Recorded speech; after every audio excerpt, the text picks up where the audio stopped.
Bonjour à tous et bienvenue dans Chine France le journal, votre émission quotidienne d'information sur la Chine en français sur Mandarin TV. Sans transition, voici les titres de l'actualité. 21 mineurs pris au piège après un accident dans une mine de charbon. Une partie de la mine a été envahie par l'eau. Pourquoi un haut responsable chinois remet-il en cause l'efficacité des vaccins? Une déclaration étonnante alors que des centaines de millions de doses chinoises sont distribuées à travers le monde.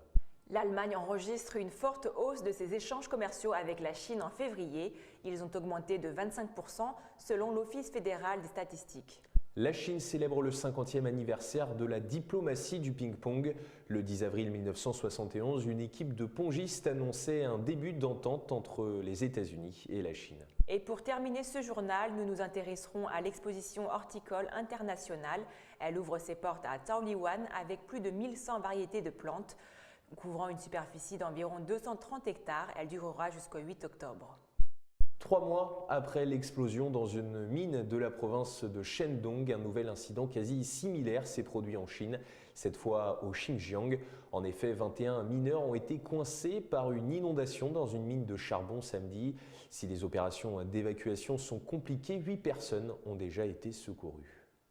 21 mineurs sont coincés par une inondation dans une mine de charbon dans la province chinoise du Xinjiang, dans le nord-ouest du pays.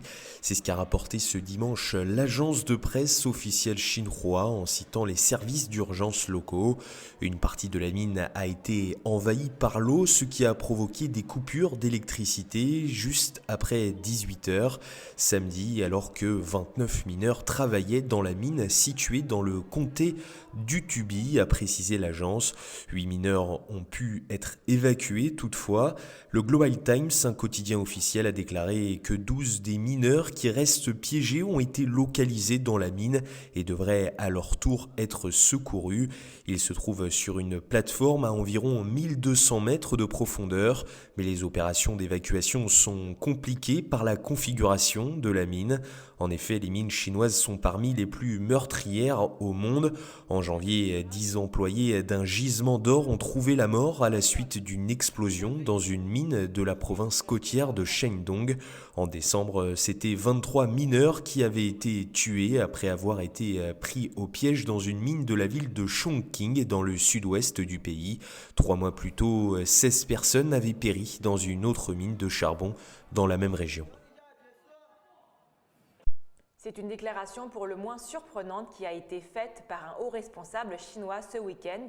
Gao Wu, le directeur du Centre chinois de contrôle et de prévention des maladies, juge l'efficacité des vaccins chinois peu élevée. Selon lui, il pourrait être amélioré pour atteindre un taux d'efficacité semblable à BioNTech ou AstraZeneca.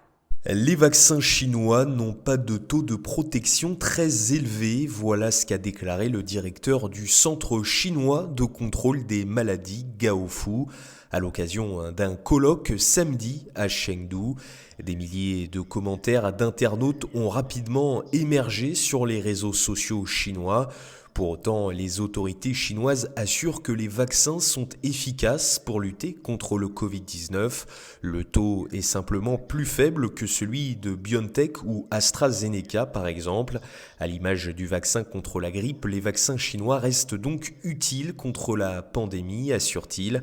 D'ailleurs, la Chine distribue actuellement des centaines de millions de doses à travers le monde, notamment sur le continent africain. Et les autorités encouragent grandement la population à se faire vacciner. Le géant pharmaceutique public Sinopharm affirme que ces 2 vaccins inactivés ont des taux d'efficacité de 79 et 72,5%. CanSino, de son côté, affirme que son produit est efficace à 75%, des chiffres qui légitiment l'utilisation de ces vaccins à l'échelle mondiale. Et d'ailleurs, pour clôturer cette page Covid, la Chine encourage grandement sa population à se faire vacciner.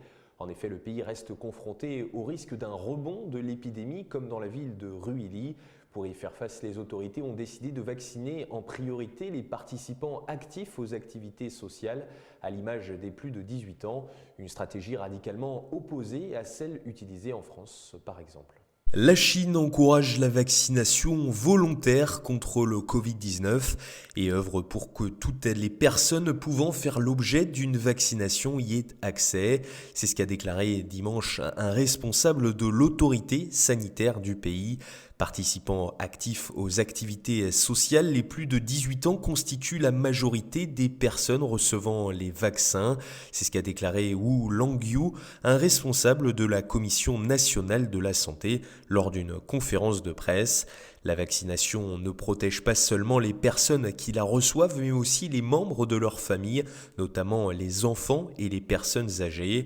La Chine a accéléré la vaccination contre le Covid-19 au sein des populations prioritaires, ainsi que dans les régions et villes importantes, a déclaré Mi Feng, porte-parole de la Commission, à l'occasion de la même conférence de presse, demandant la rectification de la vaccination obligatoire dans certaines régions du pays.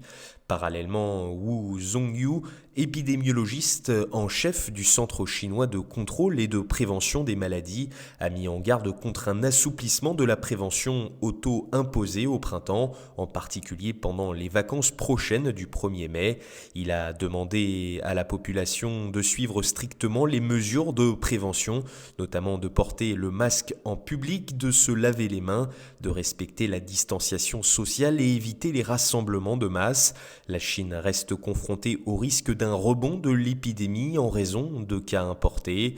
Il a cité notamment l'exemple de Ruili, ville de la province du Yunnan au sud-ouest de la Chine, où de nombreux foyers d'infection ont été signalés fin mars. Partons en Allemagne maintenant. Le pays de la chancelière allemande Angela Merkel enregistre une forte hausse de ses échanges commerciaux avec la Chine en février. Selon l'Office fédéral des statistiques, ces dernières ont augmenté de 25% en un an.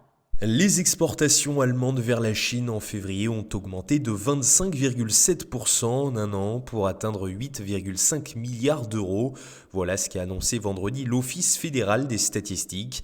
La Chine est restée le premier pays d'importation de l'Allemagne en février, les biens importés s'élevant à 9,9 milliards d'euros, soit une augmentation de 32,5% en un an.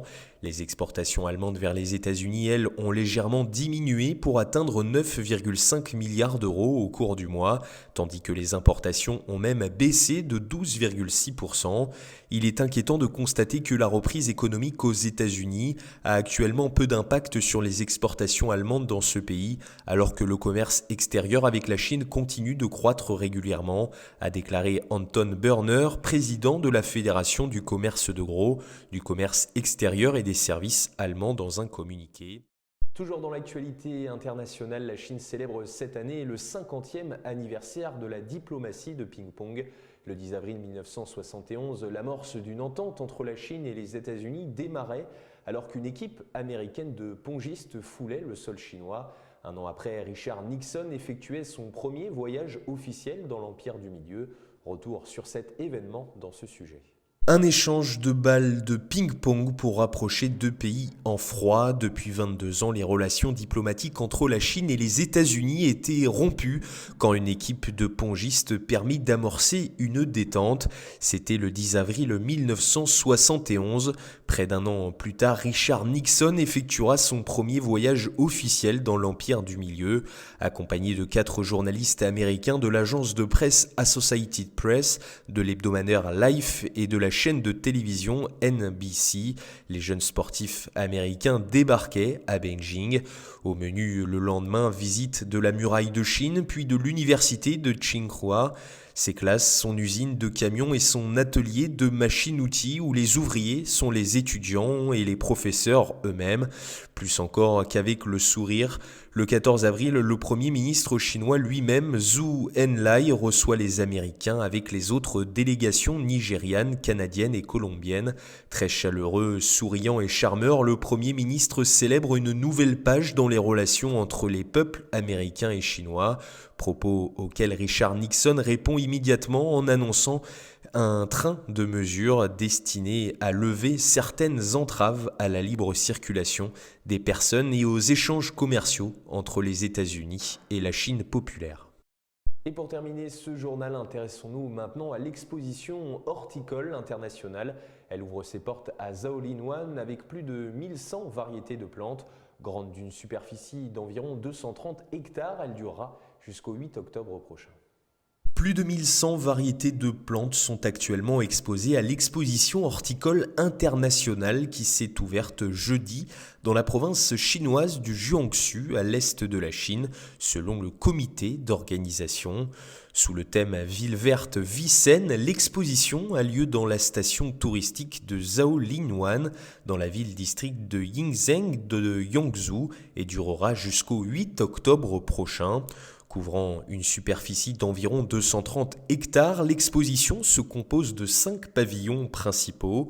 Le pavillon de la culture des jardins chinois, le pavillon des jardins de cour, le pavillon de l'art floral chinois, le pavillon horticole international et enfin le pavillon des cérémonies d'ouverture et de clôture. 64 jardins d'exposition sont présentés dans les pavillons, dont 13 jardins du Jiangsu, 26 jardins d'entreprises et de villes d'autres régions chinoises et 25 jardins d'exposition de pays étrangers et d'organisations internationales. Avec autant de variétés de plantes à l'exposition, 27 800 arbres de plus de 6 mètres de haut et 770 000 mètres carrés d'arbustes ont été installés dans les jardins d'exposition nationaux et internationaux, avec plus de 50% de plantes à fleurs. L'exposition organisera 6 concours internationaux portant sur la composition florale et la plantation de roses et de pivoines herbacées chinoises, présentant les fruits, les légumes, le thé, les fleurs et d'autres produits horticoles.